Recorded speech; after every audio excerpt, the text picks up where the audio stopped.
Hollywood has a massive IP problem. Originality just isn't worth the cash, and it's easier and cheaper to pump out reboots, remakes, spin-offs, and sequels than doing anything brand new, right? Or is there more to this trend that we're just not seeing? I'm Harry, and this is Trash Talk Reverse.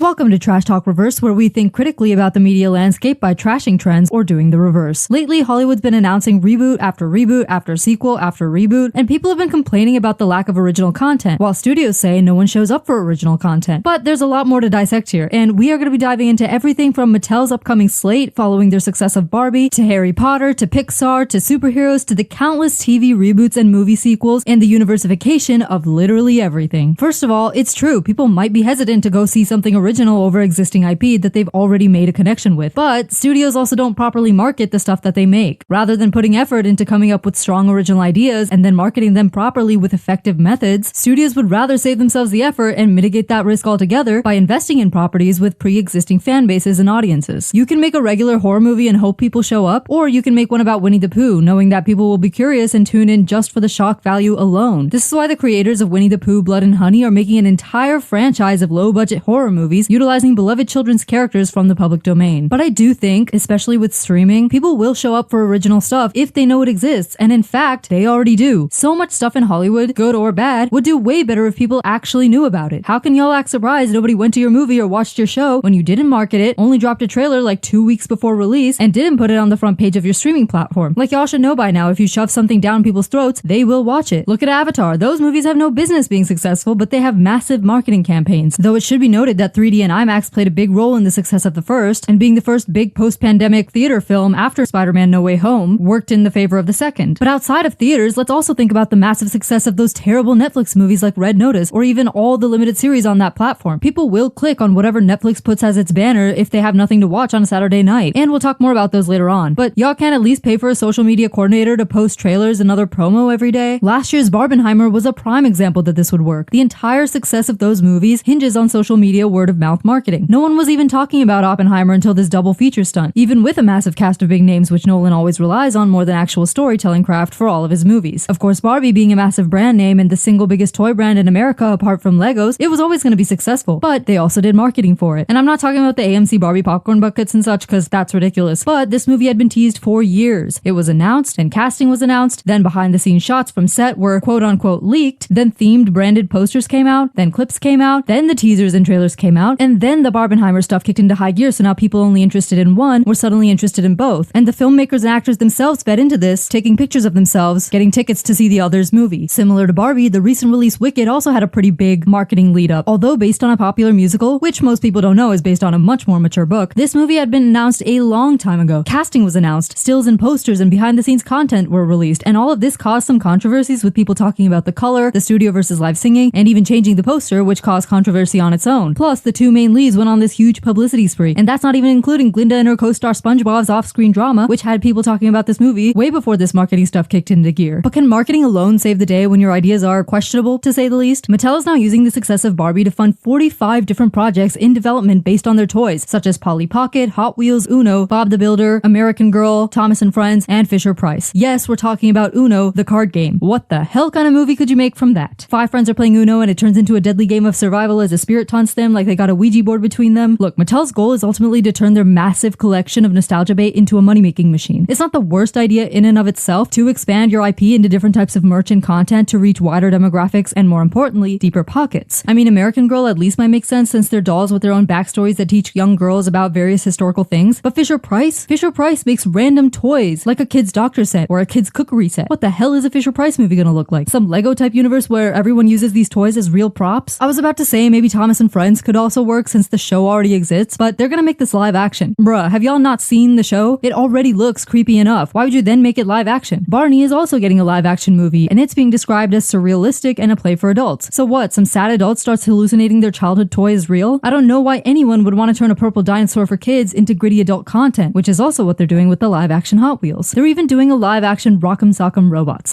Isn't that just Rocky with robots? So Transformers? Oh, and there's also gonna be a Bob the Builder movie about Roberto who goes to Puerto Rico for a construction job and digs deeper into what it means to build. What? Apparently the story is so compelling that Amazon had to beat out Netflix and DreamWorks in a bidding war. But at least it's animated unlike the others. Turning a toy or cartoon or something animated into something live action should serve a purpose, but that's a whole episode for another day. Upon hearing about Mattel's development slate, a lot of Barbie movie fans were criticizing them, saying that the takeaway from Barbie's success should be for studios to hire more women and make more content for women. But y'all don't actually support women filmmakers. Only your feminist of the moment when she's attached to a massive brand name that has been on shelves and making content for decades. And if anything, the Barbie movie actually made the brand more gender neutral because of the way they ruined Ken to sell their I Am Kenough sweatshirts. Studios have always kept female audiences in mind, which is why Twilight and 50 Shades of Grey exist. Harry Potter may have a more gender neutral audience, but it's still mostly a female driven fan base. Pitch Perfect exists, romance movies and rom-coms exist, Disney princesses, YA dystopia, and look, people of any gender can be drawn to these movies. But like I said in the Fangirls and Serial Killers episode, entertainment content tends to get gendered by gatekeepers in the industry. So when they're making these movies, they are in fact thinking about female audiences. Disney literally had a whole hot guys meeting where they reached out to teenage girls to try and figure out what their design for Flynn Rider should be. There's a lot of content for women, both good and bad, that y'all just don't acknowledge because it doesn't have a massive monologue listing the stuff women deal with rather than actually showing it happen. The real problem is that content is gendered in the first place. Now, I'm not saying there can't be more content for women or better content for women. Of course there should. But the real moral of the Barbie success story is, once again, marketing. The Barbies were marketed to women. The Kens were marketed to men. The fact that it's a toy made it marketable to children even though it was a PG-13 movie, and the nostalgia factor of the toy made it marketable to literally anyone who played with Barbies growing up. If you have an existing brand like with Barbie, your marketing is made easier. If you don't, market some more. The only time marketing doesn't seem to work is when the content is hideously contemptible, like HBO's The Idol, or stuff where the marketing itself is just really crap, or other external factors that can't be controlled like the pandemic. Shoving stuff down people's throats works to an extent, but not marketing is a definite way to make sure nobody sees your stuff. And it's not enough to plaster your movie on billboards in Los Angeles, like that's such a waste of funds. Social media marketing is the future. Hell, it's the present. It's why Barbie and Oppenheimer were able to attain such massive box office numbers. Mattel themselves see the potential of Barbie, saying it's a rich universe and elastic brand with tons of opportunities for sequels. To that I say, don't waste your time doing sequels. Every Barbie movie can be different and a standalone, with some animation, some live action, whatever the story calls for. Hell, I gave y'all a ton of ideas in my Barbie rant episode of potential Barbie movies just waiting to happen. Mattel is in talks with Illumination Entertainment about an animated Barbie film, which I guess makes sense because they made the Mario movie in 2023, which had the same basic nostalgia bait marketing goal as the live action Barbie movie. Warner Brothers was a partner on the 2023 Barbie and might partner on future ones as well, but they're honestly not very smart because this whole time they've had this massive untapped potential sitting in their archives just waiting for further exploitation, and it's called Harry Potter. Y'all cannot be so stupid as to agree to reboot the uber successful film franchise as a TV series when a whole world of other potential content already exists. Even the son of the first Dumbledore actor said don't do this. I honestly thought everyone would be against the HP reboot, but J.K. Rowling said it's going to be closer to the books, and all the book fans are on board. And by the way, this is why I literally cannot stand people who think books are automatically the superior medium, because book fans will bend over backwards for a word-for-word adaptation instead of just using their imaginations and rereading the damn books. These people are vastly underestimating the amount of filler and time wasting that exists in the books, not to mention how terrible the book versions of the characters are compared to their movie counterparts. And I'll be doing a whole series on this in 2025, so stay tuned for that. You think you want a close adaptation, but when you end up having to sit through wizarding homework sessions, house elf subplots, convoluted teen drama where Harry just sits there watching Ron and Hermione being horribly nasty to each other unprovoked, and 30-minute villain monologues, then you'll finally realize why the movies were such a phenomenal adaptation despite working with time and budget constraints. Budget more than anything, because y'all don't understand that while book writers have the freedom to invent anything they want and fill the pages with irrelevant crap, movies have to be practical and follow budgets. Besides, y'all realize the only reason JKR even wants this reboot is because Dan, Rupert, Emma, and a bunch of other actors from the movies came out in support of trans people, and so she basically just wants to replace the face of Harry Potter. Deathly Hallows Part 2 literally came out in 2010. That was just over a decade ago, and they already want a reboot? This is literally the only reason why. Because if they just wanted Wizarding World related IP, there's a whole world to explore. Just look at the fanfic fanatics. What really blows my mind is that the follow-up to the Harry Potter films was the completely random Fantastic Beasts series. While Harry Potter had an overarching storyline and story arcs, Fantastic Beasts feels like 3 separate films. I don't think they're terrible movies, minus number 2. They're still fairly watchable, and the third one seemed to finally be getting to the point, but there's just no reason to care and no core group of icons. I mean, if it was going to be about young Dumbledore and Grindelwald, why not start the series with them? Like HP, I do appreciate that these movies still use the magical world to play on real-world themes, like HP was an analogy for racism and supremacist ideology, while Fantastic Beasts also carries that and brings in topics analogous to interracial dating, for example. But if they really wanted to capitalize on the success of the Harry Potter films, they should have told a story that people were actually asking for. And instead of rebooting the existing and fairly recent movies as a TV show, they should have done something like maybe a young Voldemort TV show. They didn't have time to include his full backstory in the movies, and there's a lot of potential there. If done well, this could have gained a ton of mass appeal. And it's a way better option than rebooting the entire series by making a very close book-to-show adaptation, which not only includes stuff that we've already seen in the movies, but would also include this stuff about Voldemort's life story. So instead of trying to redo the universe into a TV show, just spin off the parts that people don't know about. Now, I personally wouldn't be watching it given how insanely off the rails the author has gone, but in the spirit of pointing out the lack of creativity from Warner Brothers, I would also watch a show or limited series about Harry's life after Hogwarts, where he becomes an Auror and grapples with the trauma of war, his survivor's guilt, his savior complex, and the way he personally feels responsible for every bad thing that happens. And this type of struggle would be way more interesting than the nonsense we got in The Cursed Child, as well as spin off the existing story in an interesting way that people would actually care about. They could even make a Harry Potter-based preschool animated TV show for kids where Harry's kids and their cousins and friends get into all sorts of shenanigans involving accidental magic and have to figure out how to solve these issues. And it doesn't have to be canon or anything, it's just a spin-off, and it really taps into that market of people who grew up with Harry Potter and now 20 years later are having kids of their own. Y'all could even do a show about Merlin, a Slytherin who backed Muggle rights. This is such an easily expandable franchise, and yet we're getting a reboot of something that was consistently in theaters for 10 years not that long ago. She needs to sort out her priorities. There's a video I saw about fans taking Harry Potter back, which I'll link below, and honestly, if there's super rich fans out there who want to sponsor non-profit fan-made content, do it, because Warner Bros. Can't do a thing without JKR's permission, and even if they did, many fans want to steer clear of anything to do with her. However, believe it or not, Harry Potter will actually enter the public domain one day, likely in the 22nd century, which means that at that point, even though we're not going to be around, people and corporations will have a big opportunity to cash in on all their fanfiction. The animation world is also struggling with recycling the same things over and over. Earlier this year, I reviewed 2023's Super Mario movie, explaining how disappointed I was as a longtime player of Mario to see the filmmakers cram in as many game references as possible to use as nostalgia bait for every single possible audience demographic, rather than telling a well-crafted story. In general, there seems to be a much bigger preference for crafting something around an existing property over original storytelling. The CEO of Paramount straight up said that's what their focus is going to be. We're not going to release an expensive original animated movie and just pray people will come, is what he said. And look, that's fair, but are y'all marketing those movies? Are y'all even coming up with compelling concepts? I mean, you look at The Wild Robot, which was a surprise 2024 hit, and guess what? I was seeing trailers for that almost every day on YouTube. It's not technically original since it's based on a book, but most moviegoers probably had no idea and just wanted to go see the animated robot movie that they liked from the trailer or that their friends saw. Regardless of what the concept is, that's really all those people needed to go see that movie. When was the last time Paramount even made an animated film for them to be complaining about it like this? Like, y'all are not known for animations the way DreamWorks or Pixar is. Now, Pixar used to have sort of a reputation for animated movies with creative concepts that resonated strongly with a lot of people, but lately audiences have been feeling like it's more hit or miss. Bob Iger, the CEO of Disney, said himself the studio had some creative misses, but also thinks that movies going straight to Disney Plus rather than having a theatrical release could be part of the problem. He's not wrong, as we'll talk about later, but remember that the pandemic happened just shortly after Disney Plus debuted, so it's not like theaters were an option for a long time. It's why Encanto, the non-Pixar Disney animation, barely doubled its budget at the box office, but became a massive hit on the platform and a huge part of early 2022's cultural zeitgeist with the song We Don't Talk About Bruno. The CEO of Pixar said it's essential for us to develop new original stories which are harder to publicize. The world seems to want the comfort of what they know, but all of these things were original at one point. True, but what Pixar is making now doesn't have the novelty of ideas like Monsters Inc. or Toy Story or Cars or Incredibles, which were so unique in concept that they didn't need too much marketing, especially in a pre-streaming era where families would hit up theaters all the time. Clear concepts are everything if you want your original story to pull people in the same way an IP story might, especially if you're not going to bother doing any marketing. From just title and poster alone, Finding Nemo is about looking for a clownfish named Nemo. Up is about a house floating up with balloons. Inside Out is about talking emotions. Ratatouille is about a cooking rat. WALL-E is about a quirky and sad-looking robot. Brave is about a badass princess. And A Bug's Life is literally about the lives of bugs. These are extremely surface-level assessments, but guess what? That's what sells a 4-quadrant animation feature. Notice how movies like Onward, The Good Dinosaur, Soul, and Luca don't really give you too much of an idea of what they're about. Turning Red maybe to an extent, and Elemental as well, but the concept was still some elements in an element city, and that didn't entice people to go to theaters. Still, it went on to become one of the most viewed premieres on Disney Plus, where Turning Red also did really well, because that's what happens when your platform hosts content made exclusively by your company and people have nothing else to watch. When the overly wordy Ruby Gillman Teenage Kraken had the worst domestic box office opening for any DreamWorks film ever, it pretty much just died, because where was it gonna go? Peacock? Not to mention, like we were talking about before, streamers made a name for themselves by putting movies on streaming 2 seconds after theatrical release. So why would people go to see an original film in theaters when they knew it would come to streaming pretty soon? You have to choose one or the other and commit to selling it there, like DreamWorks did with The Wild Robot. Also, many of the quote-unquote flop movies I mentioned earlier, they came out between 2020 and 2022, which were peak pandemic years with people only starting to go back to theaters for big event movies like Spiderman No Way Home. And I have no doubt that they all did much better on streaming. But instead of realizing this, Pixar decided they wanted less focus on directors' autobiographical takes, referring to movies like Luca, Turning Red, and Elemental, which really isn't the issue, because remember the last big non-sequel Pixar movie? It was Coco. 2017's Coco was a massive hit, and is it's literally the exact type of movie that Pixar claims to not want to make today. This movie was about somebody's family, and sure, it was a risk to do something completely different from anything Pixar had done before, but the reason it was so successful was 1, the viral song Remember Me, and 2, it combined the family concept with the more fantastical underworld concept. And like I mentioned before, Disney's Encanto was also huge for the exact same reasons: famous song and combining family with fantasy. All the animation movies I've mentioned so far are about human experiences and emotions, but it matters how you package them. And I don't know if Pixar understands this, because they said they want more emphasis on films with clear mass appeal, and somehow their current slate includes Elio, about a boy mistakenly identified as Earth's ambassador, and Hoppers, which follows a girl who switches brains with a robot beaver to infiltrate their animal kingdom and learn about the secrets of beavers. And there's a mayor trying to destroy the beaver's home, I guess. Based off first impressions, which is what most people go off of, the first one doesn't really seem to have that clear-cut concept, and the second one is honestly really random. How is this clear mass appeal? These two could go on to become Pixar's best movies ever, but right now, you wouldn't have any clue. Beyond clear mass appeal, they're really doubling down on sequels. Inside Out 2 did extremely well and immediately became one of the highest grossing movies ever. And while I'm personally not interested in this movie or its predecessor, it had tons of marketing and was a sequel to an extremely successful first installment that was able to capture that mass appeal quality, as we discussed before. Pixar's also making Toy Story 5, which is going to be about toys going up against electronics. And while that concept might actually have been interesting, because obviously newer generations of children are moving away from toys in favor of iPads, this movie will apparently have an army of 50 malfunctioning Buzz Lightyear toys as villains, which sounds ludicrous and not at all related to the possible themes. I'm sure it'll still do well though, as long as it doesn't have a same-sex kiss. You think I'm kidding, but Pixar genuinely believes that's the reason their Lightyear movie didn't do well. Like, yeah, it was definitely the thing people didn't know was going to be in the movie, as opposed to the fact that the movie wasn't even about the character from Toy Story, but about the actual Buzz Lightyear that inspired the toy in Toy Story. Like, who the hell cares about that? Disney itself is also set to do a ton of sequels, including the recently released Moana 2, which smashed the Thanksgiving box office, and on top of that, they're also doing a Moana live-action remake. Reminder that the first Moana came out in 2016, so it literally hasn't even been a decade and they're already remaking it. There's also going to be a Zootopia 2, even though the first movie was a standalone mystery, and they're also making Frozen 3 and 4, which is crazy because I thought they wrapped up this story with Anna becoming Queen of Arendelle and Elsa staying with her mother's people. They're also expanding to TV with an Inside Out spin-off about the movie studio in Riley's mind that produces her dreams. It's definitely an interesting concept, but I honestly wish this was its own original thing rather than tied to Inside Out. I don't see why this needs to be specifically about Riley, and as someone who's not interested in the world of Inside Out and doesn't know anything about Riley, I'm probably not going to watch the spin-off show even though the concept itself sounds interesting, because I know they're going to be restricted by that story world they've already created. But of course, that existing popular IP is exactly why they're doing this specifically as an Inside Out spin-off instead of its own thing. Also in the realm of TV, Avatar: The Last Airbender is getting an animated series that follows the main characters of the show as adults. Meanwhile, the live-action ATLA adaptation just came out, and despite mixed reviews with some fans trashing it and other fans loving it, it's probably going to keep getting renewed because ultimately people are still watching it. And why wouldn't they when ATLA is such a famous bit of nostalgia? The only reason I'm not watching any of these is because I'm not interested in that world. I saw the original series and that was enough for me. But there's a big fandom out there who are old enough for nostalgia bait and probably also genuinely interested in getting more from this story world that they love so much. Another kids IP that just got a reboot is the Percy Jackson show on Disney+. Fans of the book series waited a long time for the show because the 2-movie franchise attempt earlier this century left a bad taste in viewers' mouths, and even the author wasn't happy with it because it was so different from the books. So unlike with Harry Potter, I can see why they wanted to do this reboot. Personally, I never watched the Percy Jackson movies, but I did read the books when I was younger, which in and of itself utilized pre-existing IP, Greek mythology. The author drew on stories and characters that already existed and did a modern-day remix with young characters that his target audience could relate to. And honestly, the Greek mythology stuff really carried the books for me, because for me, the stories were ultimately pretty unmemorable and pointless, so much so that I didn't think I would even tune into the show until I saw the massive rave reviews from literally everyone and their moms, and thought that maybe I should give it a shot. So imagine my surprise when I put on the first episode, and it's genuinely the most boring, overwritten, terribly paced piece of work I'd seen in a long time. So little happened that I actually had to watch the second episode just to see if maybe the episode was an anomaly. But nope, the writing really was that bad. Some fans criticized the show for changing the events of the books and suggesting that the author was taking the show as an opportunity to rewrite his series. But from what I saw, I still recognized a lot that was similar down to Percy's narration style. So clearly, the purpose behind doing this reboot feels lost. It's not about telling this story in a visual medium. It's partly about replicating the success of the books and catering to the fans, and also partly about updating it for the author's own sake. Regardless, it doesn't matter because people are still watching it for the IP of Percy Jackson, so it's getting renewed. Other kids' content being remade includes Scooby-Doo, which has a live-action series in development. The animated series Velma, of course, was excellent.